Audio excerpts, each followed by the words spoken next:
శ్రీశైల జలాశయానికి వరద ప్రవాహం కొనసాగుతుంది. ఎగువ ప్రాంతాల్లో కురుస్తున్నటువంటి వర్షాలకి శ్రీశైలం జలాశయం ఇప్పటికే నిండుకుండను తలపించేలాగా కనిపిస్తున్నటువంటి సిచ్యువేషన్ ఉంది. గత 15 రోజుల నుంచి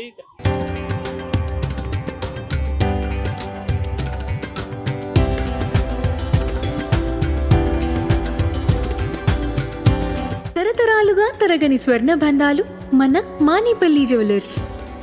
కంటిన్యూగా వస్తున్నటువంటి వరద ప్రవాహంతో శ్రీశైలం డ్యామ్ పూర్తి స్థాయి నీటి పట్టానికి చేరుకుంటున్నటువంటి పరిస్థితి అయితే మనకు కనిపిస్తుంది. జూరాల నుంచి శ్రీశైలానికి 66,385 క్యూసెక్కుల వరద ప్రవాహం కొనసాగుతుంది. శ్రీశైలం జలాశయం ప్రస్తుత నీటి మట్టం 875.40 అడుగులుగా నమోదైంది. శ్రీశైలం జలాశయం పూర్తి స్థాయి నీటి మట్టం 885 అడుగులు. అంటే కేవలం పూర్తి స్థాయి నీటి మట్టం రావడానికి కేవలం 10 అడుగుల మేర వరద ప్రవాహం వచ్చినట్లయితే గేట్లు ఎత్తేటువంటి అవకాశాలు మనకు కనిపిస్తున్నాయి. శ్రీశైలం జలాశయానికి ప్రస్తుతం నీటి నిల్వలు ఒకసారి చూసినట్లయితే 1,65,053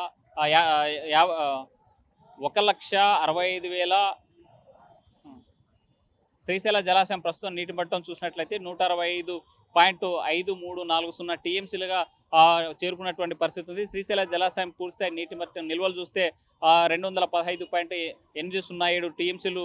అదేవిధంగా కుడి ఎడమ జల విద్యుత్ కేంద్రాల్లో విద్యుత్ ఉత్పత్తి ప్రారంభించినటువంటి పరిస్థితి. విద్యుత్ ఉత్పత్తి చేసి 40,023 క్యూసెక్కుల నీరు సాగర్కి విడుదల చేసినటువంటి పరిస్థితి ఉంది.